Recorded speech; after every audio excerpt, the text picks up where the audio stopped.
What about the people there, in hell? All the damned souls. Turns out, no, humans do not reside in Eros.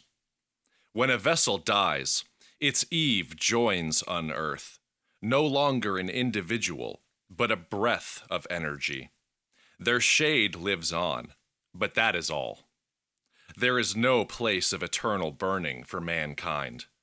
At least, none my source has yet seen. Excerpt from the Journal of Dr. Francisco Amul, Murcia, September 1894. Histories of War. Alex tramped through soft, muddy ground in the rear of the group of four, just behind Bennett. A bright moon shimmered off the tall, damp grass of the yellow plains surrounding them. Rolling hills loomed in the distance, and behind them was nothing but wide-open prairie. Portly trees scattered about were dwarfed by two obscure looming shapes dead ahead, gradually revealing themselves to be a pair of hulking grain silos. Overgrown weeds and vines wormed their way up their cracked concrete walls, and the small rustic shack resting at the base of the silo on the left. Ahead, Hannah was leaning on Felix for stability. The shift to get here from the Rose in France seemed to have taken a great toll on her. Though luckily, they'd gotten out just in time to avoid being taken captive by Constance Mary and her squad. However, Alex now had no idea where in the world they were. Seeing as it was the dead of night, he guessed they had gone at least one time zone west. "That was a shift, wasn't it?" Bennett asked when they arrived, clutching his stomach, seemingly trying not to tumble over.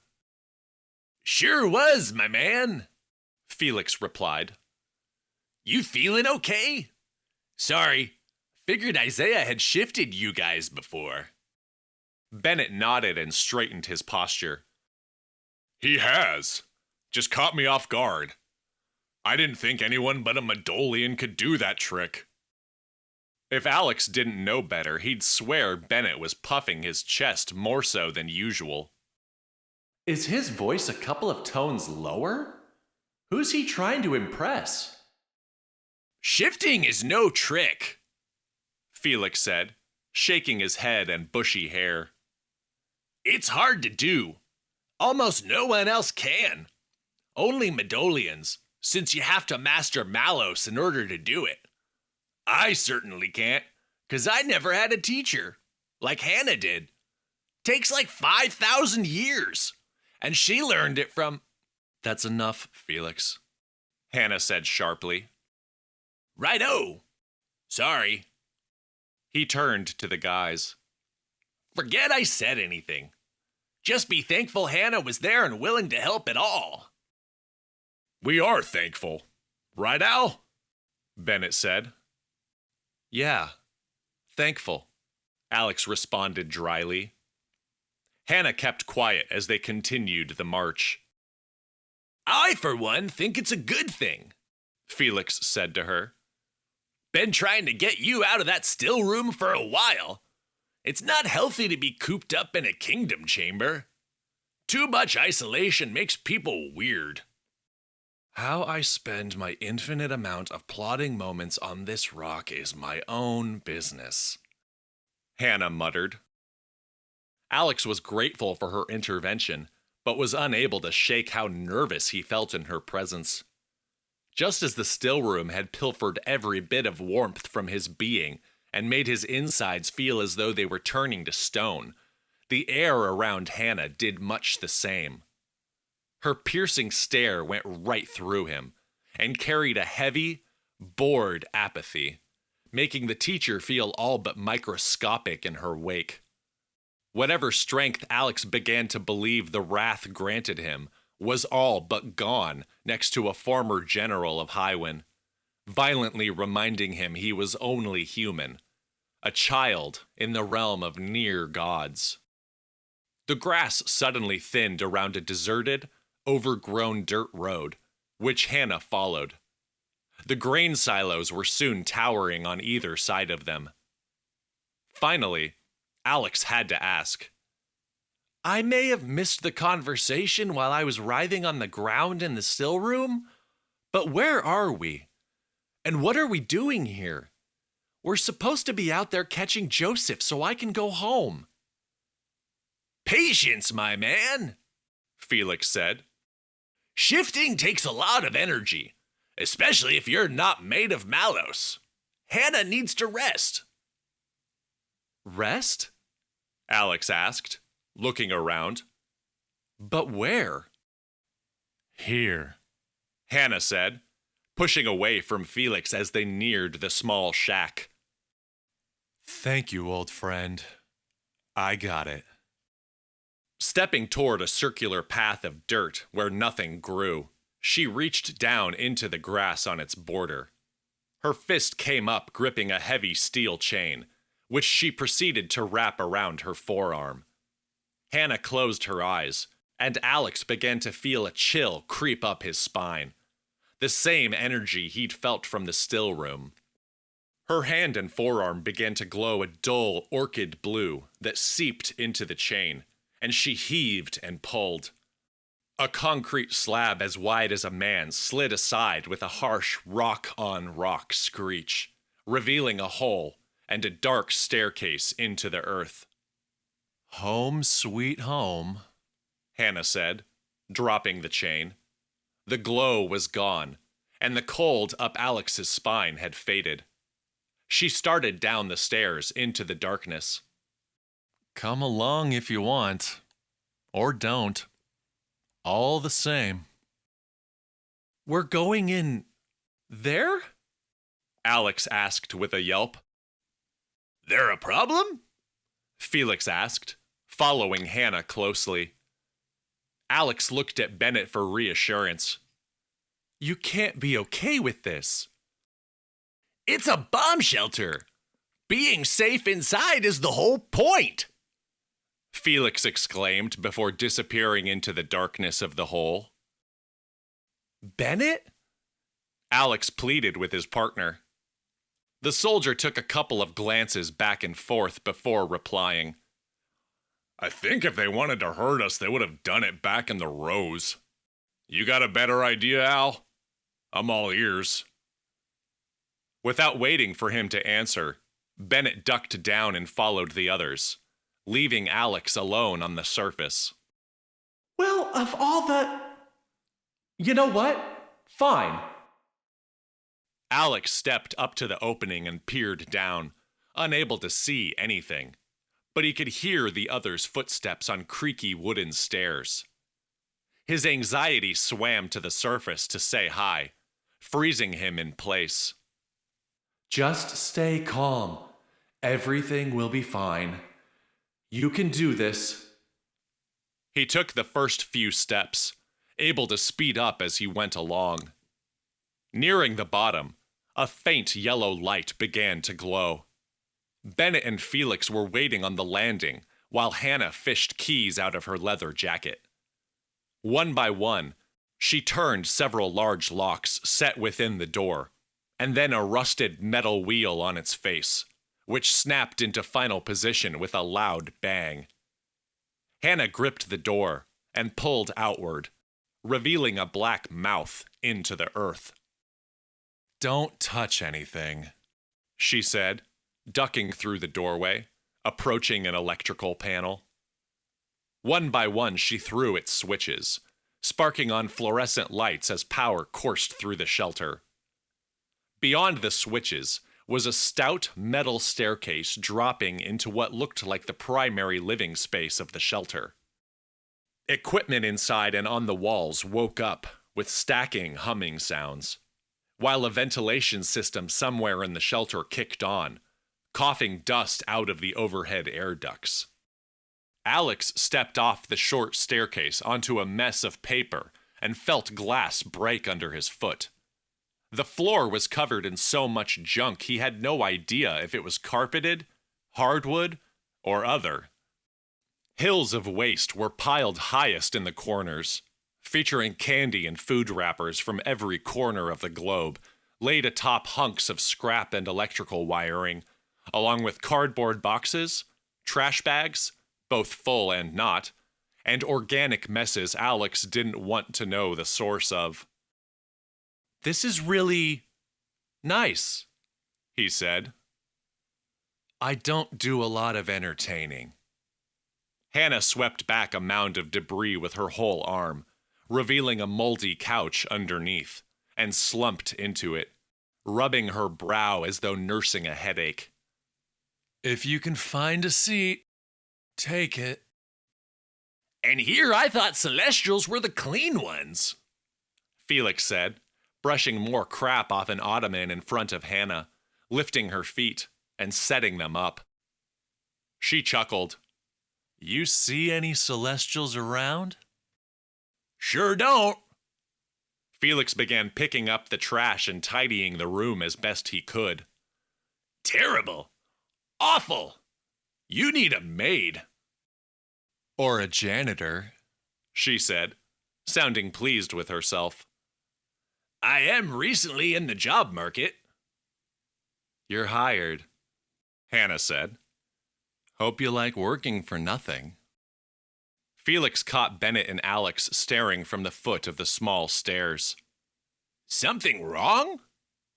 Bennett shook his head. "No, nothing's wrong. Guess we're just a little confused. How are you two friends?" Felix finished for him. "There a reason we wouldn't be?" Bennett was as clumsy as Alex had ever seen. "It's just, you're and she's Go on, say it," Felix pressed. "An angel and a demon," Bennett said. Hannah scoffed. "There's no such thing as angels, kid. Not the kind you're thinking of. Least not that I've seen.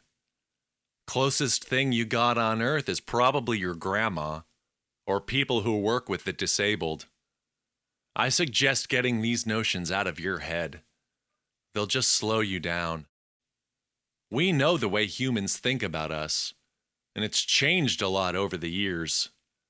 Hard to keep track of, frankly. We're just creatures who were born without asking for it. Same as you." "Don't take it personally. Hannah's always been uncomfortable with the A word," Felix said, taking the humans by the arms and leading them in. "Why are you being shy? Make yourselves at home. You guys hungry? Hannah? I'll fetch us something to eat. Food fixes people. Kitchen was right over here, right?" Felix bounded down the hall on the right-hand side of the room. "Other way," Hannah corrected. He scurried back and crossed to the hall on the left. "Right-o!" "For a guy who says he doesn't spend time with humans, you sure sound like one," Alex called to Felix. "Oh, I've tried. Believe me. Just never cared much for hanging around them. Always so caught up in the little things, and their own self-hate. Know what I mean? But I do love this television thing you guys cooked up. Never thought I'd see anything like it." Felix's words echoed down the hall, intermixed with the noises he made rummaging through cabinets and drawers, stomping through piles of trash, whistling a tune.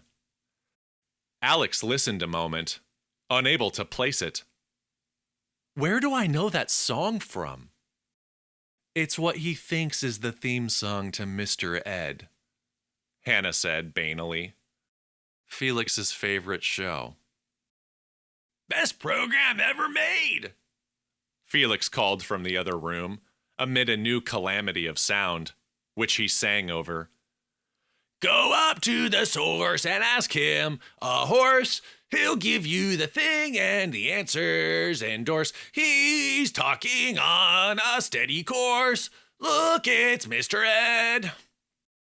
He stopped singing and laughed. So true, and so wise. That equine was a certifiable genius. For the last time, that horse didn't actually speak. They were using camera tricks to make it seem that way. Hannah shouted at the hall. I know what I saw, Felix yelled back. Not the first talking horse I've come across, and likely won't be the last. Alex couldn't help smiling, but stopped himself when he caught Hannah staring with her icy blue and violet eyes. He turned his gaze on the marred ceiling, pretending to study it. She called to the kitchen.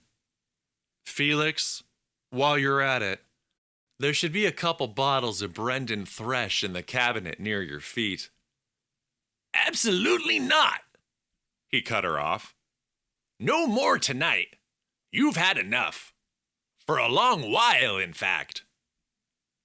Hannah stuffed her tongue into her lower lip out of annoyance and nodded, as if to say, okay, I see how it is. Reaching into the pile of trash near her right hand, she rummaged, and her hand came back gripping a bottle. The label read, Unimoss, extra dry. With a shrug, she popped the top and drank. Well, humans. She burped, then gave a tired sigh. I did my part. You're out of the rows. Now, start talking. First, what are your names? My name is Bennett Hunter. This is Alex Barker, the soldier replied. Both American? Yeah, they answered in unison. Arizona, Bennett added. Before that, Texas. Is that a problem? Alex asked. Just doesn't make much sense, Hannah said. Isaiah is charged with finding humans to represent Highwind and Eros to aid in an exorcism, and he chooses you two? Why? Wrong place, wrong time, Bennett said. Hannah shook her head. No, you were chosen for a reason. You just don't know it yet. My guess is he was new at it. We've been told a number of times what happened to us is unprecedented, Bennett added. That's true, and for good reason, Hannah said. Our worlds have always been separate. I believe for the better. For the Senate to resort to this kind of action, to have the Medolians jump through these kinds of hoops, tells me that the bureaucrats are desperate. Hannah then shouted at the hall. Felix, you said the tribunal's gone quiet, but is there any word from Trivium City? TC? Shit, I don't know. Haven't been there for a while, he called back. But you'd think if something were wrong, we would know about it. I overheard folks at the Rose now and again discussing new mandates coming out of the tribunal. The lower kingdoms being upset, as usual. Things like that. Seems like there's tension between Highwind and Eros, which isn't new, but people stopped talking, breaking into cliques. I couldn't get anyone from Nashwind or Landwind to even look my way lately. Didn't think much of it until now. Hannah turned to Bennett and Alex. Isaiah sent you to speak with Nigel Rowe? Yeah, Bennett answered. He thought Nigel might have information on Joseph's whereabouts, being the first to speak with him. What did he tell you? Bennett looked at Alex, who cleared his throat. He said Joseph was looking for passage into Africa, trying to find the Gehenna brothers. When Nigel found out he was a possessed human, he got upset and sent him away, and got equally mad when he found out I was human too. Tried to eat me. Fucking scythes! Felix shouted from the kitchen. What exactly is a scythe? Bennett asked. Like the Celestials, Archfiend, and Medolians, The scythes are a species of unearthed creature born from a different shade of Eve, Hannah answered. Before Nigel was purged, he was one of the most politically powerful scythes in Phobos, the world of dread, and would become one again if he were allowed to return. Alex shuddered. Guess that explains the split open face. He was a particular genus of scythe called a das, Hannah said. The others are the Macan and the Veen. Every world has multiple branches of its primary species. Archies have the most, at 5. Scythes thrive on fear as a defense mechanism, even though that's all they are themselves. Nigel attacked you because he, like some, abhors the idea of a blending of the species, which you two might have just proven a possibility, Hannah said. I don't understand. Why is that bad? Bennett asked. Hannah shrugged. Humans are a major source of Eve. Each of them only makes a tiny amount, but all of their souls gathering over hundreds of millennia helped grow UnEarth and its kingdoms. But in the past few hundred years, people of UnEarth, myself included, have started noticing the Eve making its way to our world is more potent, especially wrath, dread, and grief, the lower shades. Eros, Phobos, and Doloros are of course fine with this because it's making them more powerful and gaining them a louder voice in the Senate. But the spectrum is already changing. Some think humans might eventually figure out how to tap into the Eve within themselves. If that happens, their emotions might cause their Eve to grow exponentially. It would be an engine reciprocating and refueling itself without limit, which might have dire consequences. It's why possessing a human body is forbidden under the 6th statute of UnEarth law. That explains a lot of the looks we've been getting, Bennett said. Yep. Now, I'm tired of talking, so unless you two have any other questions, it's your turn. I want to hear your story. All of it. Start from the beginning, Hannah said. Bennett commenced telling their story, starting with their deaths, conveniently glossing over his own, working his way through meeting Isaiah in the alley 25 days later, up through their confinement at the safe house. Alex waited for a chance to chime in, keeping his eyes mostly down, because every time he looked up, Hannah seemed to be hitting him with the same cold stare. Felix eventually strolled back into the room, his arms loaded with food packages Alex did not recognize, carrying a tray with what looked like the same trash biscuits they'd subsisted on in the safe house. Sounds like old Isaiah didn't want you guys getting hurt, Felix said. Or in the way, Hannah added. Felix first offered the tray of food to Alex and Bennett. Dilo cookie? One whiff told Alex they were, in fact, the same horrid biscuits. He did a poor job hiding the disgust on his face. No, thank you. Yeah, I forgot humans don't like UnEarth grub.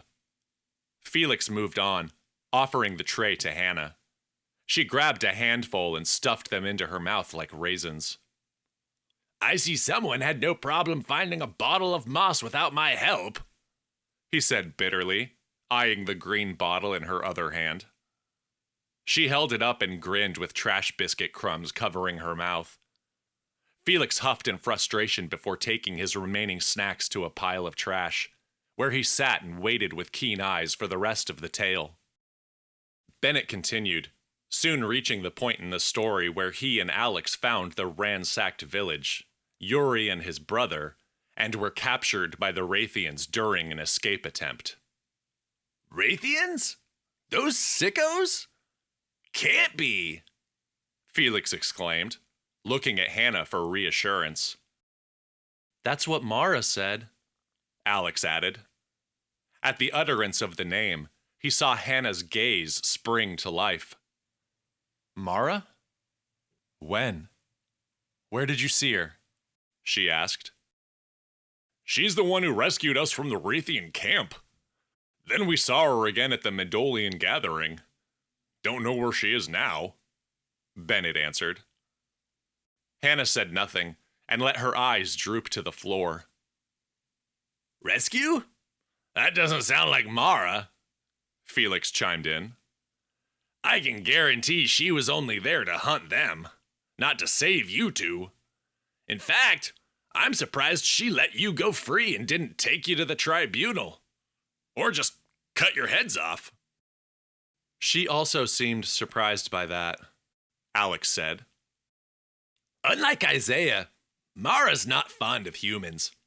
She blamed your kind for the war in the first place," Felix said, packing his mouth with what looked like red oat bread. "Since the Medolians were neutral, they were kind of pulled in every direction. Then, of course, there's the day of the gift. She's always been touchy about that. Not that I blame her. The Meds saved the day when they sacrificed themselves to contain and shift the beast back to Eros. Isaiah was the only one to survive. The others were lost. But it pretty much ended the war." "You mean in Furious?" Bennett asked. "That's right. Hannah and I both fought. On opposite sides, mind you. Some pretty dark days in my life. But then I met her, and everything changed." "You got yourself out. I didn't do anything," she said. "I'm never going to look at it like that," Felix said. "If not for you, I would still be a 6-foot snake. Getting purged was the best thing that ever happened to me. You sure you guys don't want some food?" "No, thank you. Why were you purged?" Alex asked. "Because I didn't want to help Lucifer in his whiny bid for even more power," Felix explained. "I don't think UnEarth belongs to any one world, so I was deemed a traitor to Eros. Lost a lot of good friends that day." "I know the feeling," Bennett remarked. "You're military, aren't you?" Hannah asked. "I was. Our wars sound a little different, though." Hannah remained stoic. "No, war is war, and I don't want the same tired conflict to rise up again. Whenever it does, the only side who truly loses is the one in the middle that can't defend itself." "That's what we're trying to prevent," Bennett assured her. "Continue, then." Bennett went on with the story, going through the gathering of the Medolians, up until the bar fight in the Rose. "And that's where we met Felix." Felix swallowed his mouthful and wiped his hands on his stained shirt.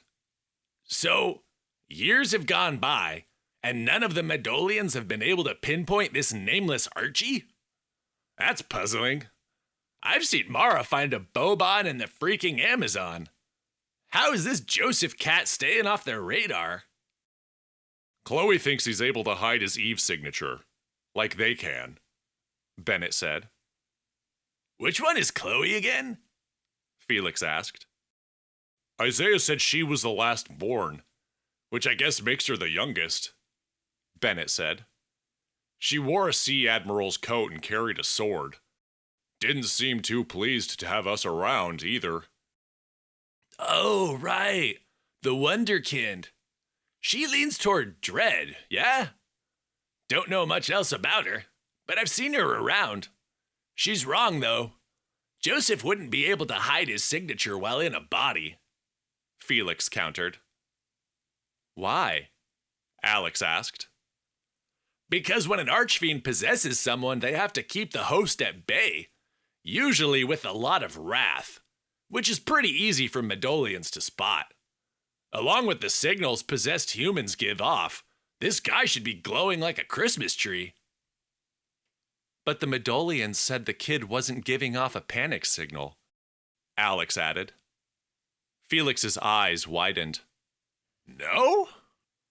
Never heard of a human who was cool sharing their body like that. Sounds like this one's broken." "Do you know why the demon would take a body in the first place?" Bennett asked. Not really. Archfiend can live on Earth in their true form. Possession is more like a game to them. Sneak under Earth, spread some hate and fear, go back to Eros to brag to your friends. Children and women elicit the strongest reactions. It's all an exercise. Have you ever done it? Alex asked. Once or twice. Gets old real quick. And it's gross. Concentrated Eve can't exist in a body for long, especially wrath. If this fiend is still inside the kid, the body would be deteriorating. Trust me, it's unpleasant. Felix rolled his tongue out of his head to show disgust, but Alex was struck by how long and roughly textured it was. That's Joseph, all right. The smell's coming off that slimy, infected nutsack son of a... Bennett cut himself off, waving his hand in front of his nose. Sounds like Isaiah and the others have no idea why the Archfiend came to Earth at all, Hannah said. He mentioned some sort of power. Said he wanted to ascend to the throne of Eros, Bennett added. Felix shook his head. That can't be it. A single Archfiend couldn't overthrow Lucifer of Vale. Not with any army the Earth could offer. I know the Archfiend Collective. Wherever the majority wants to go, that's where they go. It's called the One Voice.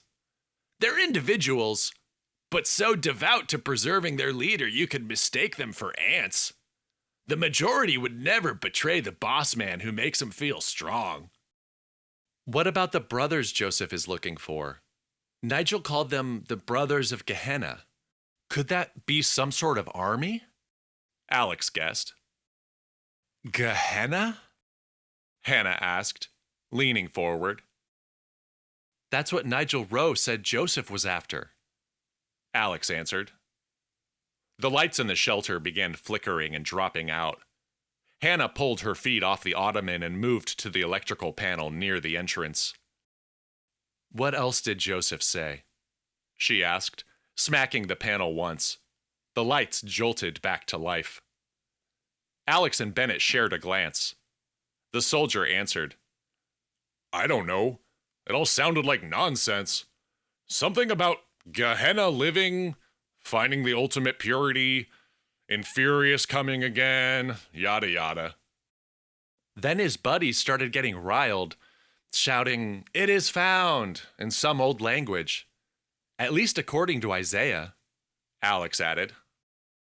Hannah was pacing by now. And both Nigel and Isaiah confirmed Joseph was headed to Africa? Yeah, Bennett answered. Felix, who was still gorging, looked completely lost in the conversation. What are the Brothers of Gehenna? What's Gehenna? Should I know what that is? I should, shouldn't I? Never heard of them in my life, Hannah said, deflating the room. But Gehenna, that does spark something. It's the rumored lost temple of the Molochs, Alex answered. The story said Raytheon priests were able to contain wrath within rock. Sounds like the birthplace of evil on Earth. This is all according to Nigel, mind you. So this Joseph thinks the Gehenna stones will be enough to challenge Lucifer of Vale? Like the Raytheons always wanted? Felix chimed in. Even if it's not enough, I don't like the way this conversation is heading, Hannah said. What I want to know is, where is Isaiah in all of this? He left you without any clue as to where he was going? Wasn't the first time either. After the gathering, he said he had business to attend to, and that we shouldn't trust anyone but him and the other Medolians. Then took off, Bennett said. But I'm starting to wonder if he's the one we can't trust. You don't know what you're saying, Hannah said sharply. Yeah, if there's one guy you can always trust, it's Isaiah, Felix added. Best advice I can give you is do and say exactly as he tells you. Alex and Bennett looked at him with skepticism. You sure we're talking about the same guy? The soldier asked. Nothing about the Isaiah we met shouted wisdom. Hannah shook her head. Nobody said anything about wisdom, but Isaiah is one of the oldest UnEarth creatures, if not the oldest. He's seen and done more than any living being should ever be asked to, and somehow made it out alive every time. You don't know it, but your world only exists now because of him. Okay, but do you trust him? Alex asked. With my life, Hannah said without hesitation. Besides, Isaiah relishes any opportunity to spend time with humans. I imagine doubly so in this instance, where he wouldn't have to lie to you about who and what he is. So I'm stumped. He's always fought for our kind to tell humanity the truth about their afterlife, and about us. He even thinks humans should have a seat at the table of representatives in the Senate, though he's been denied time and again. No, if he left, it was because he felt like he had to. The guy may not make sense, but he's rarely wrong. Well, whether or not he had a good reason, we're at an impasse, and our one lead is gone, Bennett said. Alex nodded and finally dared to look Hannah in the eye. We could use some help. No problem, guys. We'd be glad to help, Felix answered for her, slapping his hands on his knees and rising. We absolutely will not, Hannah said, which sat Felix back down. I did what I said I would, and there's nothing we can offer that the Midolians can't. Earth is their territory. This is their burden, not ours. Didn't you hear anything they just said? Felix pleaded. We can't let one asshole archfiend ruin thousands of years of peace among the kingdoms. Think with your head, not your heart, old friend. The entire reason for the Senate to imbue human arbiters was so Highwind and Eros could continue a process of non-interference with Earth. A human was taken, and humans need to save it. You and I might have already broken the covenant by bringing them here. We were purged, Hannah, Felix said. We're free agents. You don't represent those stuffy Highwind despots any more than I do Eros or its dickhead king. These guys need help. They're only human. The Hannah I used to know would never run away from something like this. Sorry, that was harsh. Alex caught Hannah staring at her friend with a gaze of blue fire. Felix, can I speak to you in private? Felix gulped and shared a glance with the humans. Sure thing. He followed Hannah into the right hallway of the shelter, and a door closed. Alex sat in silent contemplation a moment before asking, What do you think? Bennett sniffed vigorously. I think there must be literal piles of shit floating around in here. I mean about our new friends. Oh, not sure. Isaiah told us not to trust anyone but the Midolians. Doesn't this fall into that category? Isaiah also neglected to tell us what the Wrath and Rapture would do once it kicked on inside us. I'm more inclined to trust Hannah and her pal, Pitstain, right now. Why? We don't know anything about her. Just a feeling, I guess. That doesn't sound like you. Are you having another episode? No, I feel fine. I think.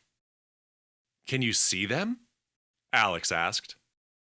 Bennett closed his eyes and faced the right wall. A little.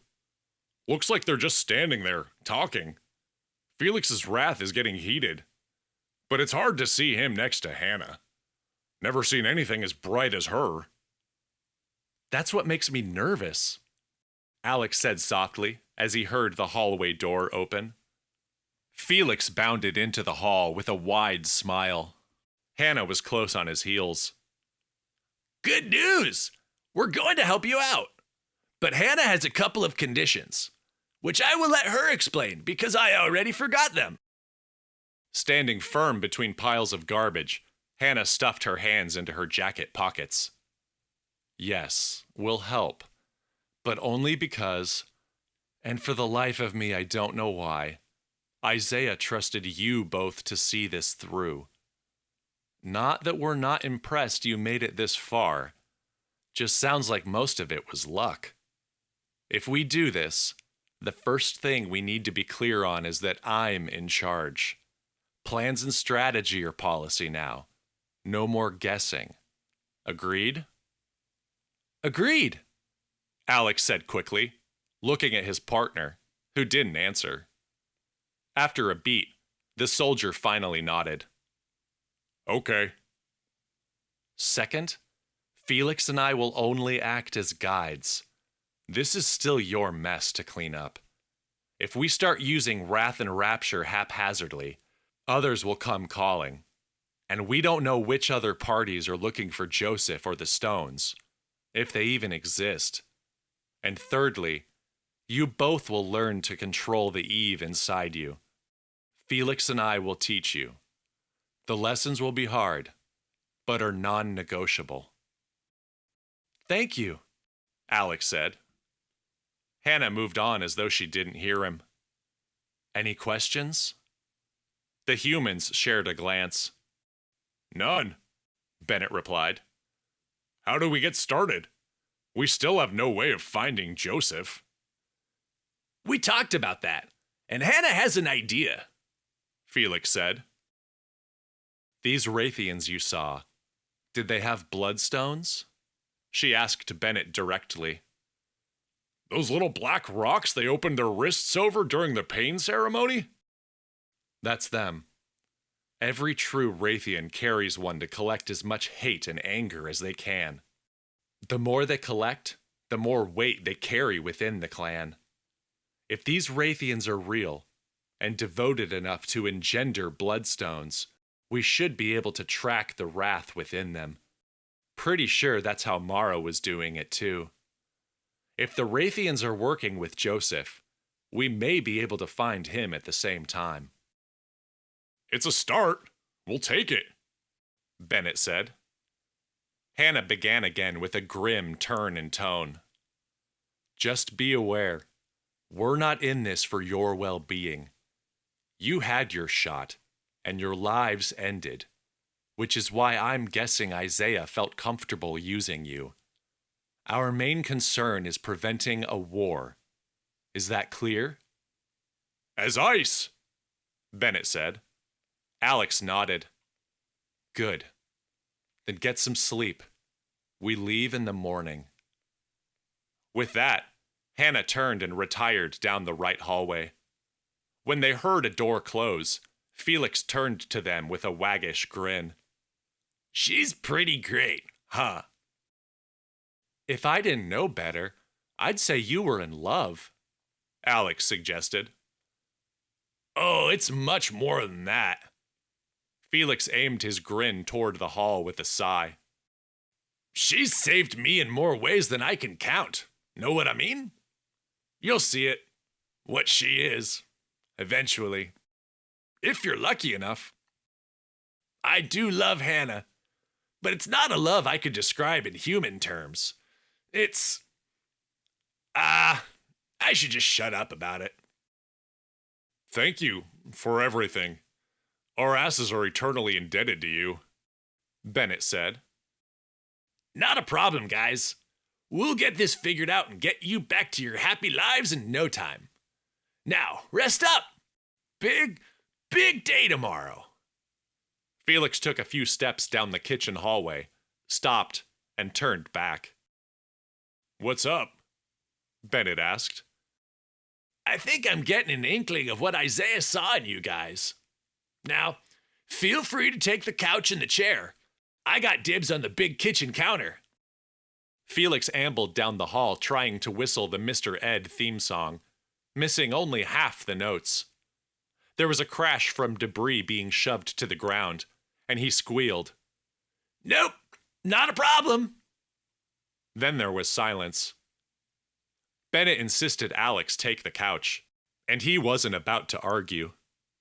The soldier sat on the short stairs at the entrance and leaned against the guardrail, his stare vacant. "You going to sleep like that?" Alex asked. "Gonna stay up for a while. You go ahead. Get some rest." Again, Alex didn't feel like arguing. He cleared off the couch and lay down. Normally, he would never have been able to get comfortable in a place like this, on a couch so disgusting. But after the fight in the Rose, My first ever. with a monster, Also a first. and their narrow escape, he was well exhausted enough to put his germophobia to the side. Melissa would be proud. Alex closed his eyes and felt a slight sense of relief for the first time since this all began. All signs so far pointed to Hannah and Felix being trustworthy. With their help, and Hannah's ability to shift, we should be able to find Joseph in no time. Before he drifted off, Alex imagined getting to walk through his front door into his house, free of wrath, seeing his wife, and holding his little girl. She smiled at him, and Alex's chest filled with a warmth that had no connection to Eros. In this perfect place in his mind, Daniel, the man he attacked, was healed and assured Alex his wife had never given up on him. Time became meaningless as he drifted to sleep, and Alex's perfect place grew shadowed.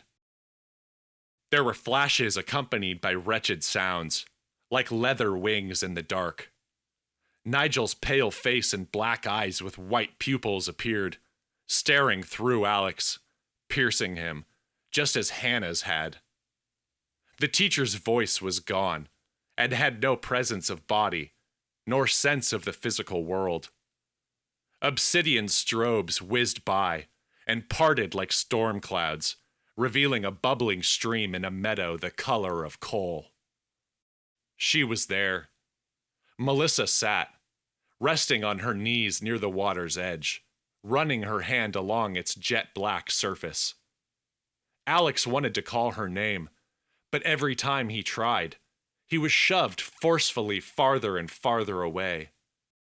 Her head lifted, and she peered around the pasture, as though she'd heard Alex, but could not see him. Like sand in the water, her fingers began to dissolve, turning the stream into a blazing shade of red, illuminating the field with damned brilliance. One by one, splashes in the river burst with boiling white liquid, as doves smeared with blood fell like hail into the stream and field, exploding with deafening cracks. The rotting pulp left behind by each bomb began to crawl toward the river, and Melissa. The water had taken her hands. Then it took her arms. She made no sign of pain as the rest of her crumbled and drifted away downstream.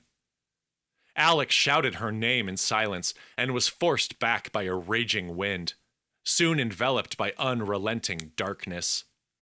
"Melissa!" Within the void, he then heard the same voice as the night he'd been shot, but Alex could still not place who it belonged to, or what it was trying to tell him. The word was the same, but this time whispered, in pain, as though pleading. "Alex?"